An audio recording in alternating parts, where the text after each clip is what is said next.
செல்வி சோமிகளை பார்க்க போகிறது உருளைக்கிழங்கு கேரட் வச்சு தான் ஒரு போண்டா செய்ய போகிறோம். அதுக்கு உருளைக்கிழங்கு இழைச்சி ஐஸ் தண்ணியில் போட்டு வச்சுருக்கோம். அதை வடிகட்டிப்போம். உருளைக்கிழங்க காய் இழைப்போம்ல, அதில் இழைச்சி சும்மா வச்சா கருத்து போயிடும். அதனால ஐஸ் தண்ணியில் போட்டு வச்சுருக்கேன். இதை நல்லா புழிஞ்சு வடிகட்டிக்கணும். அதேமாரி கேரட்டையும் இழைச்சி ஐஸ் தண்ணியில் போட்டு வச்சுருக்கேன். அதனால சாரம்லாம் இறந்துட்டணும். ரொம்ப சிகப்பாக இருந்தால் காந்திர மாரி இருக்கும். அதனால நல்லா வடிகட்டி சுத்தமாக தண்ணி இல்லாத புழிஞ்சிடணும். புழிஞ்சிட்டு காமிக்கிறேன்.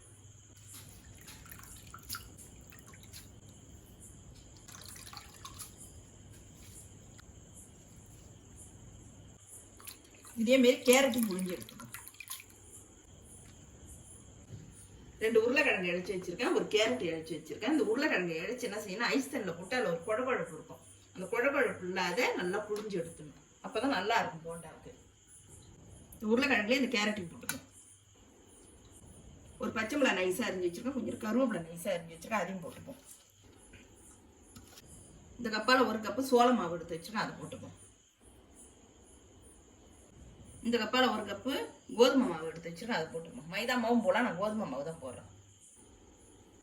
வெள்ளை மிளகுத்தூள் 1 ஸ்பூன் போட்டுப்போம். இந்த ஸ்பூனால் 1/2 ஸ்பூன் உப்பு போட்டுப்போம். இது எல்லாத்தையும் கிளறி விட்டுருவோம். தண்ணிலாம் ஊற்றோன்னா இந்த ஈரத்திலே கிளறி விட்டால் போகிறோம்.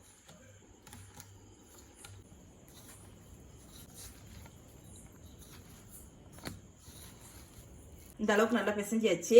இப்போ வந்து உருட்டி வச்சுப்போம். உருண்டை பிடிச்சி வச்சுக்கணும். ரொம்ப அழுத்தி பிடிக்கூடாது, மேலால் பிடிச்சி வச்சுக்கணும். இந்தமாரி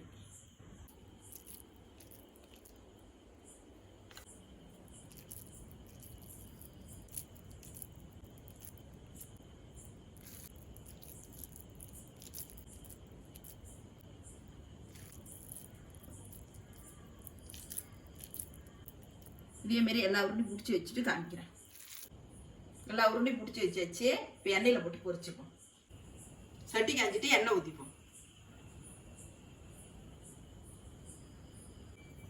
எண்ணெய் காஞ்சிட்டு இப்போ ஒரு உருண்டையாக போட்டு எடுத்துப்போம்.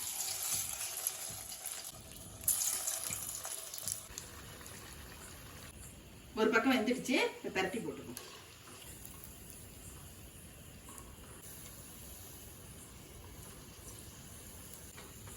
நல்லா வெந்துடுச்சு, இப்போ எடுத்து வச்சுப்போம். தீயை கம்மி பண்ணி வச்சுதான் இதை போடணும். இப்போ போட்டுப்போம்.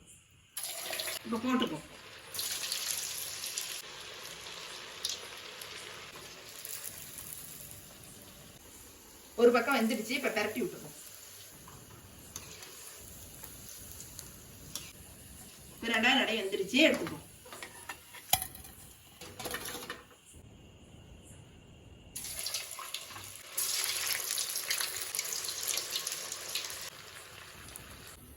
நல்லா வெந்துடுச்சு, இப்போ எடுத்துப்போம்.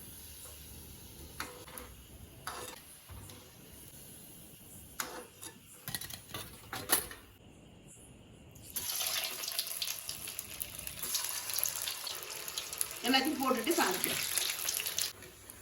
எல்லா போண்டாவும் ரெடி ஆயிடுச்சு, இப்போ எடுத்துப்போம்.